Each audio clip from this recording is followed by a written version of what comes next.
Imagine waking up one day and deciding, you know what, I'm going to impersonate a missing child from halfway across the world and get away with it. That's exactly what Frédéric Bourdin, a man often called the chameleon, did in 1997. And this wasn't some spur-of-the-moment scheme. This was a full-blown, meticulously crafted impersonation that somehow duped a grieving family, the FBI, and even the U.S. State Department. Buckle up, because this story has more twists than a soap opera marathon. Our tale begins in Linares, Spain, where Bourdin had just pulled his latest stunt, claiming to be an abused teenage boy to avoid arrest by local authorities. And this wasn't his first time pulling a disappearing act. Bourdin had spent his life impersonating other people, usually troubled or missing kids, as a way to escape his own bleak reality. By his mid-20s, he'd assumed over 500 identities. But even for Bourdin, what he did next was next-level audacious. During questioning by Spanish authorities, Bourdin conjured up a fictional identity, claiming to be Nicholas Barclay, a boy who had gone missing 3 years earlier in Texas. Nicholas was 13 when he disappeared, a troubled kid with a history of rebellion who was last seen playing basketball near his home. His family had spent years holding on to hope, desperate for answers. Bourdin saw an opportunity and ran with it. Now let's be clear, Bourdin was a 23-year-old Frenchman with brown eyes, a noticeable accent, and no resemblance whatsoever to Nicholas, who had blonde hair and blue eyes. Did that stop him? Of course not. In his mind, details were just minor inconveniences to overcome. He dyed his hair, claimed his captors had chemically altered his eye color, and invented a harrowing backstory involving abuse, kidnapping, and escape. It was a story designed to pull at every heartstring, and somehow it worked. Enter Carrie Gibson, Nicholas's half-sister, who flew to Spain to identify him. You'd think this would be the moment Bourdin's plan fell apart. Surely a family member would recognize an imposter. But Carrie, overwhelmed with emotion and desperate for closure, embraced Bourdin, calling him her long-lost brother.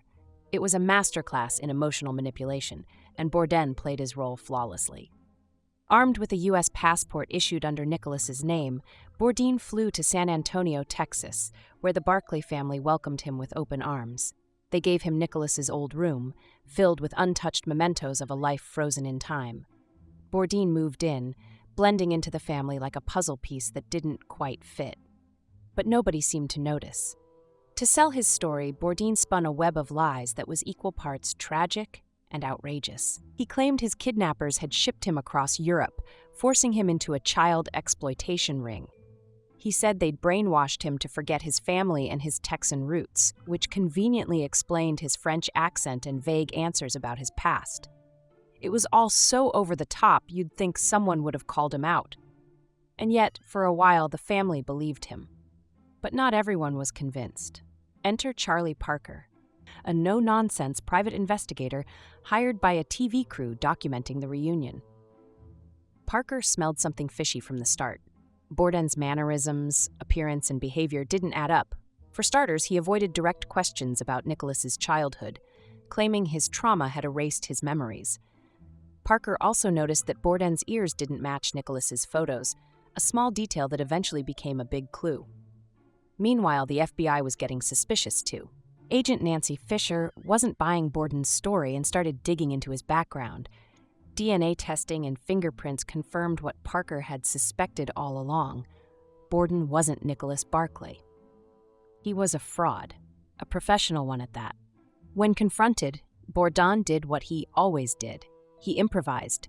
Instead of admitting defeat, he doubled down, accusing the Barclay family of harboring a dark secret. He suggested that Nicholas had been killed by a family member and that they had welcomed him into their home as a way to cover it up.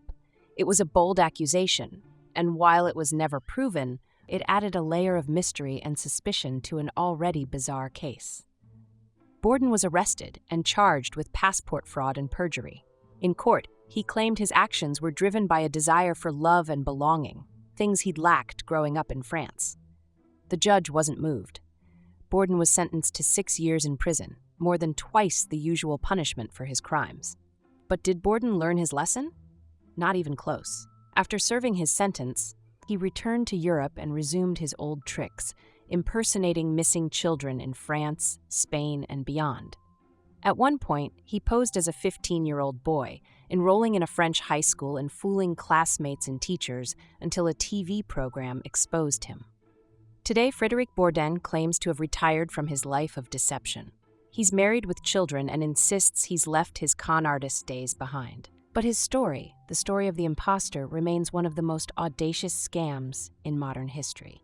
It's a reminder that sometimes the biggest lies are the ones people most want to believe.